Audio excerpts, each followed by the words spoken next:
I have two brief questions I'd like to ask, if I may.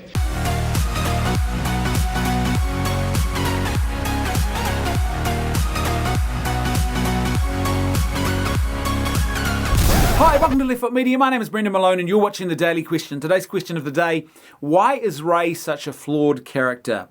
Now, I've been thinking a bit lately about the character of Rey from the brand new Star Wars films, and I think the biggest thing for me that really sticks out more than anything else is the fact that she has inauthentic virtue. She has a portrayal of virtue that is not grounded in reality. Now, the first reaction you often get to a statement like that is people who say, but this is a film about space wizards with laser swords. What's reality got to do with it? Yeah, I get it. It's a fantasy tale. And so there are elements of it that are fantastical because it's a fantasy tale. However, there should be what you might call a human reality to this that connects us with the story. Without that human reality, whether you are watching a character who's supposed to be some sort of cyborg or some sort of space wizard or some sort of talking goblin, if there's no human reality to it, no personal reality to it that you recognize, a sense of personhood that you connect with as a human being, then you're just not going to be engaged with that character particularly well. There's something that you know, even if it's only subconsciously, that is off about that character, about that particular character portrayal. And the thing that you know that is off, even if it's only subconsciously about Rey, is the fact that the presence of virtue in her life is not authentic. What I mean by that is this, that no one is born virtuous.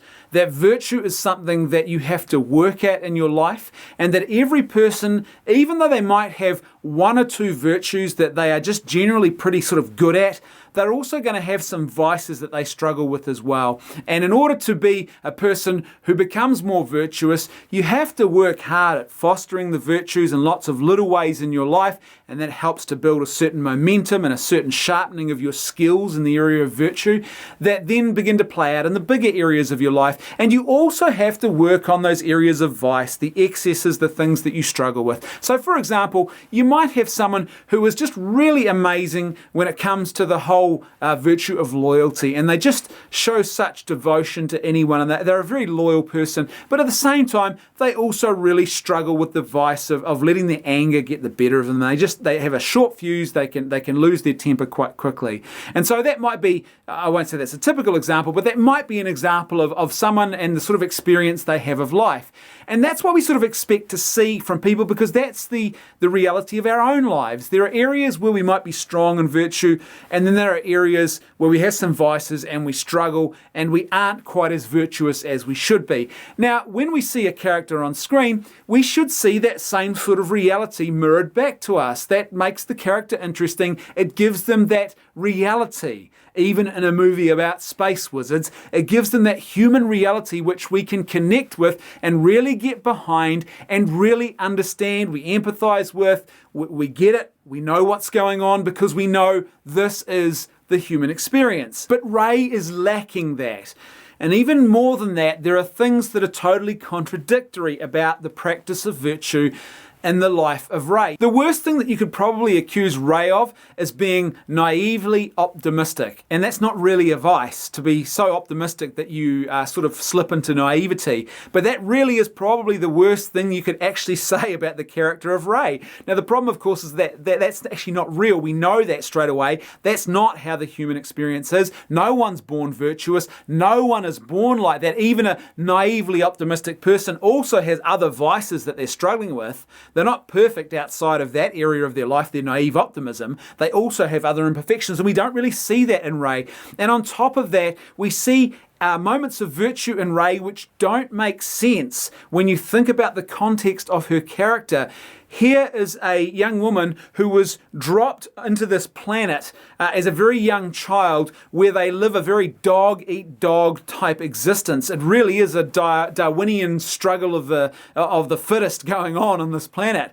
And she's very much raised and has her life shaped in that environment. So you should expect a certain aspect of that sort of dog dog-eat-dog world, that Darwinian struggle and survival of the fittest, to actually play out now that we're meeting her as an adult character. We should see more of that present in her life and the way she interacts with the world and the way she thinks about the world. We just don't see any of that, though. Think about the scene in The Force Awakens when she has just met BB-8. She has no prior connection to this droid. It's only a droid after all. She should have no major emotional attachment to this droid because there's no prior connection. She lives in a world where she salvages scrap, which probably would include droid parts, for a living. And not only that, but we've seen previously, just a couple of scenes before, that this is a world where this dehydrated food that she relies on for her to stay alive is a form of currency.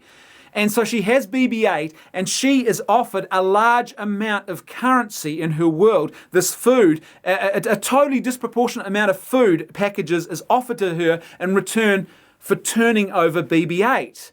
Now, someone who has been raised in a dog-eat-dog world should do more than just have a brief flash of temptation about handing over that droid. It is far more likely than not that they would hand over that droid when they are offered a huge amount of the currency of this thing that will sustain them for quite possibly a couple of weeks without having to do this sort of back-breaking slavery that she's engaged in.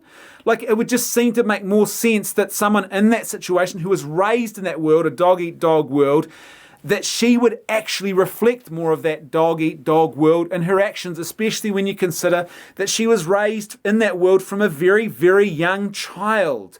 And young children, they are like blank slates in regards to the practice of virtue.